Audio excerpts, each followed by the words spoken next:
Thank you. I'd like to start with a hypothesis. I will claim that in nations where democracy is wobbly or wounded or just merely a dream, in such countries, artists, and particularly film directors and writers, do not have the luxury of being apolitical. If you live in a land where politics is heavy, macho, omnipresent, aggressive, divisive, you will be affected by it, and you will respond. You will either respond by producing films or books that deliberately avoid politics, or you will respond through engagement, criticism, and dissent. But either way, your choice will be a political one. And to crystallize this hypothesis, I want to tell you a little bit about my personal story. I believe in addition to books, movies and migrations have shaped my writing, and perhaps they have even shaped who I am today. For me, these things are inseparable, you see, films and cities. My own journey started in France, in Strasbourg, where I was born. Shortly afterwards, my parents' marriage collapsed, and my father stayed in France, and with my mom, we returned to Turkey, to Ankara. Mom was a very young divorcee, and to be a young divorcee was a big stigma in that society. So I'm talking about a very conservative, middle-class Muslim neighborhood in Ankara. This is where we returned, and this was the house of my grandmother. So my mom went back to university because she had dropped out of university to get married. She went back to university to complete her degree, and I was raised by my grandmother. And I remember in this neighborhood there were lots of curious neighbors watching our every move because we were a little bit different than the rest. And even today, when I hark back to those days, I imagine it with laced curtains behind which eyes dangled, unblinking eyes, always watching, always observing. But interestingly, right opposite my grandmother's house, there was an old cinema. I was told that once upon a time, this place was an outdoor cinema. It was very famous. Many people came to watch movies there. But by the time I arrived in Ankara, in this neighborhood, this old cinema was forsaken. It was closed. It was falling to pieces. And there was a gypsy family that lived there with lots of kids. And as you know, the gypsies are the other of the other, both in the Middle East and in Europe. They are one of the most discriminated against minorities everywhere. In the old Ottoman days, the Ottomans, they used to boast that they were a nation of 72, they were an empire of 72 and a half nations. And if you're wondering who are the half, they were the gypsies. They were not even considered as equal as the others. So this tradition of Romaphobia continued, and it was very much alive by the time I was a child in Ankara. And as a result, I was forbidden to cross the street. I was forbidden to go to that ruined, the old cinema in ruins and talk to the gypsies. And I was very curious about them. The women, they wore shalwar, they wore baggy trousers, and the girls, they all had long braided hair. My own hair was very short. I looked like a boy, and I thought my life was terribly boring. And I was very curious about this other life that was so close and yet beyond my reach. And I think, interestingly, at the time, the word cinema became associated in my mind with the forbidden, with the uncanny, with the suppressed, with the secretive, and with the other. By the time I was 10 years old, my mother became a diplomat and we traveled to Madrid. So from this very closed, conservative, patriarchal neighborhood, I was zoomed into a very international school where I was the only Turk. If I had been an introvert before, here I became a recluse. There was a lot of bullying at school, and interestingly, there was a hierarchy of nations among the kids. I remember envying the Dutch children. It was so cool to be Dutch. It was so cool to be Swedish. You know, there was nothing wrong about being Dutch. But Turkishness was heavy. This was a time when a Turkish terrorist had tried to kill the Pope.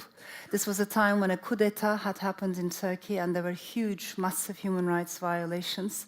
So the name of my country kept popping up in all kinds of negative ways. And I remember one day my history teacher asked me if I had watched this movie, Midnight Express. I didn't know what she was talking about. I didn't even know what hashish meant. And it was here in Madrid in the 1980s that I overheard my mother and other Turkish diplomats talk about a film director who was clearly a very nasty man. He makes us look very bad in the eyes of Europeans, one of my mother's friends complained. If this guy had the slightest love for his country, he wouldn't depict Turkey so negatively. And the man they were talking about was Yilmaz, Güney, a director. For those of you who might be interested, Solonas has a fascinating movie, an Argentinian movie called Sur, the South, dedicated to Yilmaz Güney, because Güney as a word means south. But of course, back then I didn't know these things. I had no idea what kind of a person they were talking about. I had never watched his movies. But I was convinced at the age of 12 that this guy, if he was a true patriot, he wouldn't be criticizing his country. He wouldn't look bad in the eyes of Europeans. And I think, like many Turks, I was more obsessed with the image of my motherland than the true quality of democracy in my country. So I was more concerned with the makeup rather than the bruises hidden underneath. And I decided at that age that because I was suffering so badly at school, I was being bullied for being a Turk. Somehow, I blamed Yilmaz Güney and the likes of him. You know, they are the ones who are giving us a bad reputation. And I decided never, ever to watch his movies. I was going to boycott this man. And after Spain, we returned to Ankara again. We all know the power of cinema. We talk about the power of cinema a lot, but not many of us perhaps witnessed the power of Western movies outside the Western world.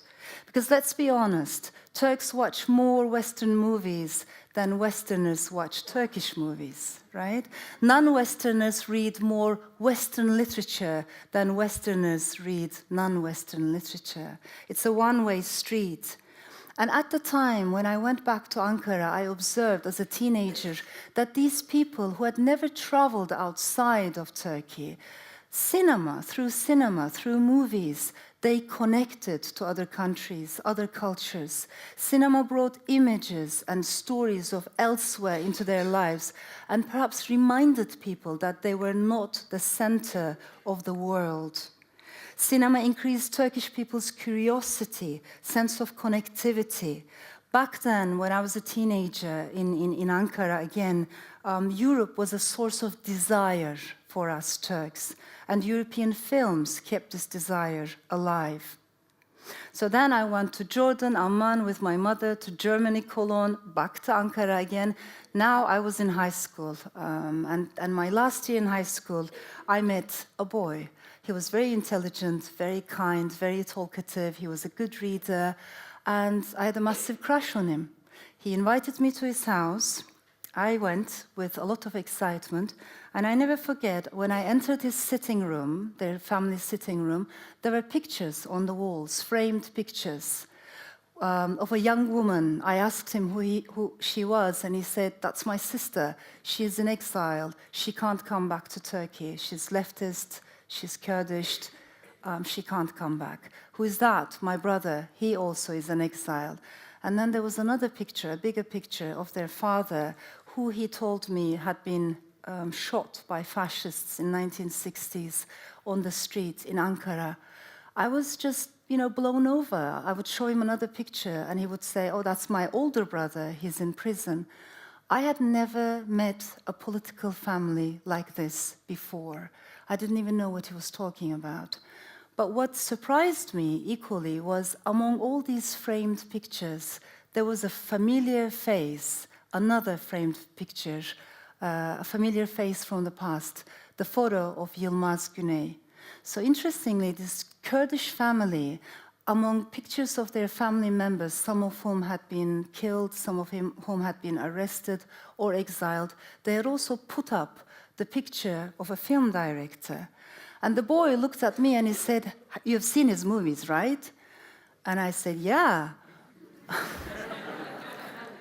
And thank God he never asked me to dwell upon that lie. And he showed me this bookshelf full of video cassettes of Yilmaz Güney's movies, illegally reproduced. He said, "Shall we watch them? Choose one of them." And I just randomly picked a cassette.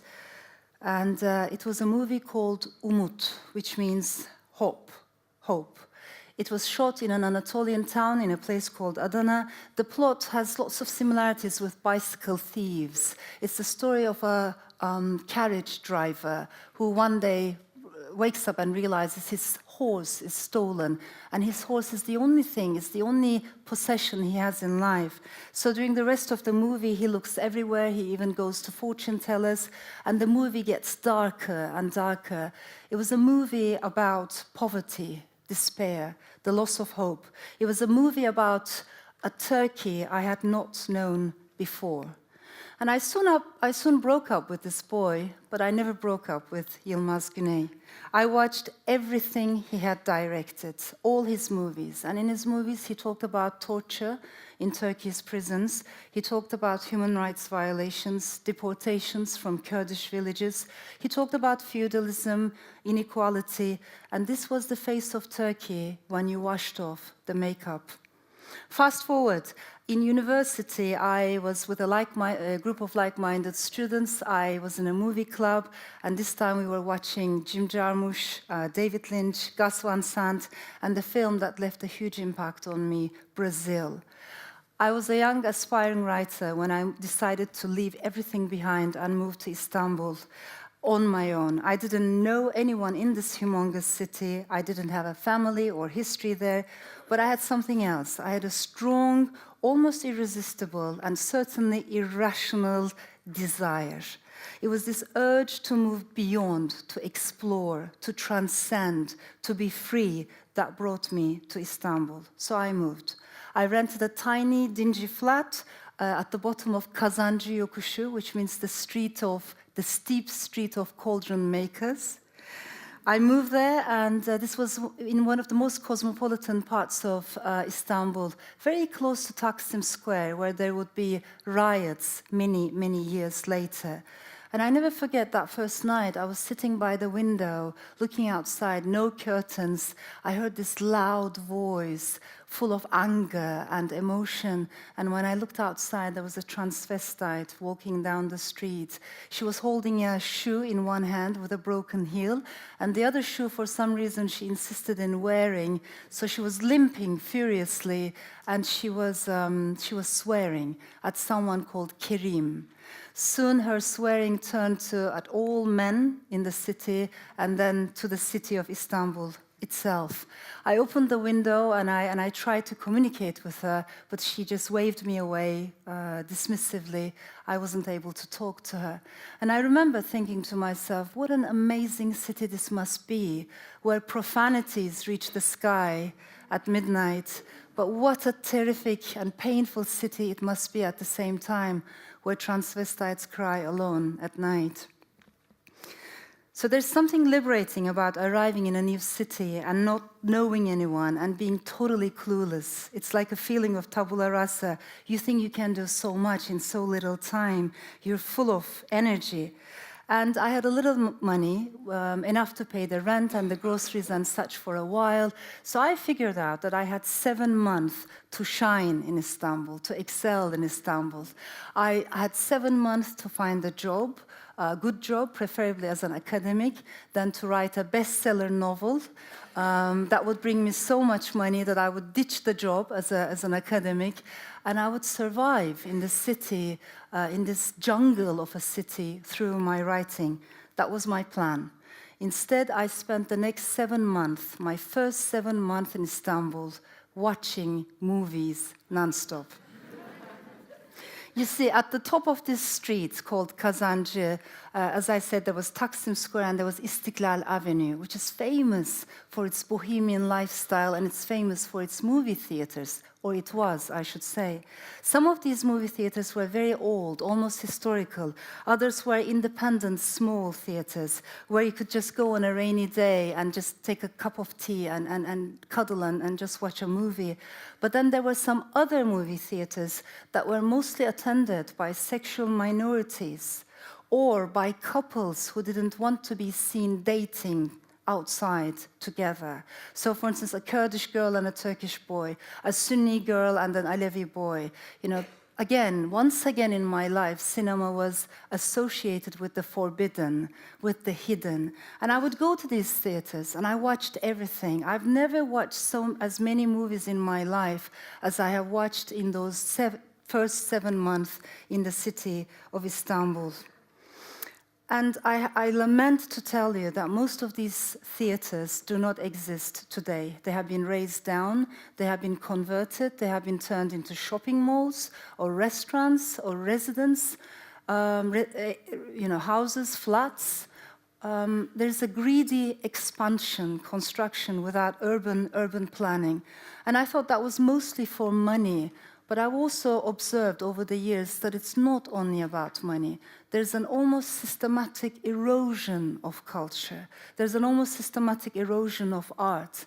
And perhaps it's not a coincidence, because as societies become more and more authoritarian, art is one of the first things they target, because art opens up space for individuality, for criticism, for critical thinking, and collectivistic societies have little tolerance for that. I think stories are an antidote, whether it's through cinema or through literature. Stories are an antidote to indifference. And indifference is a very dangerous thing, and it's incredibly widespread, and we do it without being aware of it, because after a while we become numb. You know, after a while, it doesn't matter whether 5,000 people died or 6,000 people died.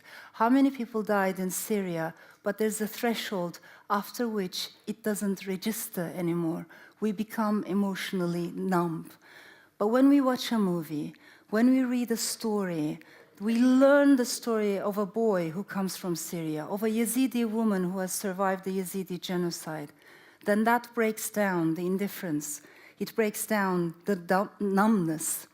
And I think all extremist ideologies have one thing in common, whether it's the far right or Islamic fundamentalism in the Middle East, they dehumanize the other.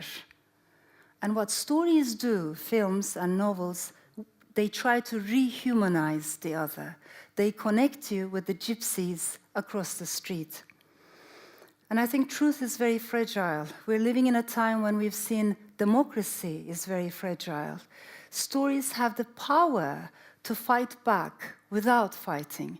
They have the power to resist without producing aggressiveness. So stories do not only tell, they also encourage asking questions, difficult questions about difficult issues and taboos. And I think questions matter more than answers, you know, free discussion, free debate. They try to bring the periphery to the center. They try to make the invisible more visible. So when I look at my own life, I realize cinema taught me a lot. It taught me the beauty of dissent. It taught me It also taught me that people who criticize their countries, who criticize the regimes in their countries, are not people who do not love their countries. In fact, they do love their countries. They care about what's happening in their countries. Cinema taught me that I was wrong about my prejudice with regards to Yilmaz, Güney. And interestingly, over the years, as I kept writing my novels, I too have been accused of not loving my country, of giving Turkey a bad name. And I didn't get angry at these accusations because I remembered my own childhood and how biased I myself was. So I started with a hypothesis, and I want to finish with a hypothesis. I think in the world of Trump, Putin, Duterte, Modi, Erdogan, in the world of increasing nationalism, tribalism, xenophobia, more and more artists, but particularly film directors and writers, will feel the urgency to speak up louder and bolder. They will feel the urgency to resist, to remember, to remind, to respond. I think memory is a responsibility. And at times of extreme polarization, art, all forms of art, compose the last remaining space where people with different worldviews can still meet one another. Art is one of our last remaining bridges across cultures, religions, and nations, across walls. And I think we must make the most of it, passionately and truthfully. Thank you.